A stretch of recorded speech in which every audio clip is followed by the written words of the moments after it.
How we argue much about nothing. Yes, we waste our time and we lose much time quarreling over words, in sophisticated arguments, in all sorts of activities, that has no purpose. We tie knots, and then try to untie them. Have we leisure enough for this? Do we already know how to live, or die? It is things that lead us astray, it is between things that you must discriminate. How closely flattery resembles friendship, it is welcomed and sinks to the depths of the heart, and it is pleasing precisely wherein it does harm. On sophisticated arguments. You complain that in your part of the world there is a scant supply of books. However, it is quality, rather than quantity, that matters. A limited list of reading benefits, a varied assortment serves only for delight. Those who would arrive at the appointed end must follow a single road and not wander through many ways. What you suggest is not traveling, it is mere tramping. Your desire, however, that I should dispatch to you my own writings does not make me think myself learned, any more than a request for my picture would flatter my beauty. I know that it is due to your charity rather than to your judgment, and even if it is the result of judgment, it was charity that forced the judgment upon you.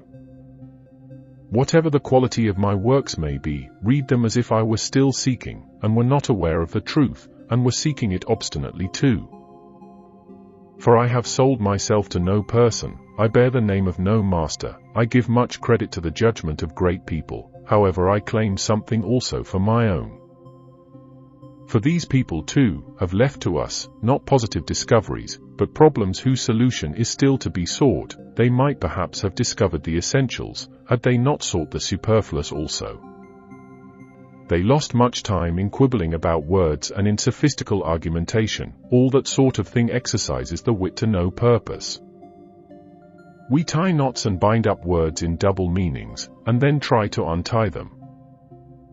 Have we leisure enough for this? Do we already know how to live, or die? We should rather proceed with our whole souls towards the point where it is our duty to take heed lest things, as well as words, deceive us. Why, pray, do you discriminate between similar words, when nobody is ever deceived by them except during the discussion? It is things that lead us astray, it is between things that you must discriminate. We embrace evil instead of good, we pray for something opposite to that which we have prayed for in the past. Our prayers clash with our prayers, our plans with our plans. How closely flattery resembles friendship. It not only apes friendship, but outdoes it, passing it in the race. With wide open and indulgent ears it is welcomed and sinks to the depths of the heart, and it is pleasing precisely wherein it does harm. Show me how I may be able to see through this resemblance. An enemy comes to me full of compliments, in the guise of a friend. Vices creep into our hearts under the name of virtues, rashness lurks beneath the appellation of bravery, moderation is called sluggishness, and the coward is regarded as prudent. There is great danger if we go astray in these matters. So stamp them with special labels. Then too, the person who is asked whether they have horns on their head is not such a fool as to feel for them on their forehead, nor again so silly or dense that you can persuade them by means of argumentation, no matter how subtle, that they do not know the facts. Such quibbles are just as harmlessly deceptive as the juggler's cup and dice, in which it is the very trickery that pleases me, but show me how the trick is done, and I have lost my interest therein. And I hold the same opinion about these tricky word plays, for by what other name can one call such sophistries? Not to know them does no harm, and mastering them does no good. At any rate, if you wish to sift doubtful meanings of this kind, teach us that the happy person is not one whom the crowd deems happy, namely, into whose coffers mighty sums have flowed, but whose possessions are all in their soul, who is upright and exalted, who spurns inconstancy, who sees no person with whom they wish to change places, who rates others only at their value as humans, who takes nature for their teacher, conforming to its laws and living as it commands, whom no violence can deprive of their possessions, who turns evil into good, is unerring in judgment, unshaken, unafraid, who may be moved by force but never moved to distraction, whom fortune, when it hurls at them with all its might the deadliest missile in its armory, may graze, yet never wound. For fortune's other missiles, with which it vanquishes humankind in general, rebound from such a one, like hail which rattles on the roof with no harm to the dweller therein, and then melts away. Why do you bore me with that which you yourself call the liar fallacy, about which so many books have been written? Come now, suppose that my whole life is a lie, prove that to be wrong, and, if you are sharp enough, bring that back to the truth. At present it holds things to be essential of which the greater part is superfluous. And even that which is not superfluous is of no significance in respect to its power of making one fortunate and blessed.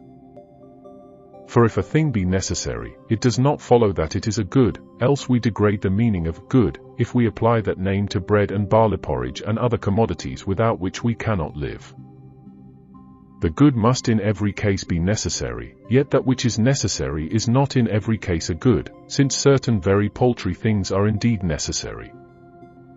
No one is to such an extent ignorant of the noble meaning of the word good, as to debase it to the level of these humdrum utilities.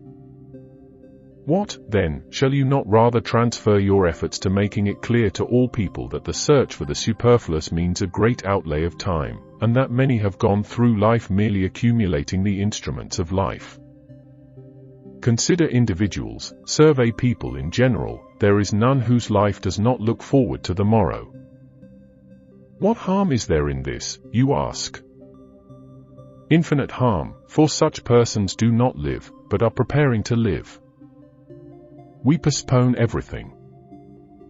Even if we paid strict attention, life would soon get ahead of us, but as we are now, life finds us lingering and passes us by as if it belonged to another, and though it ends on the final day, it perishes every day.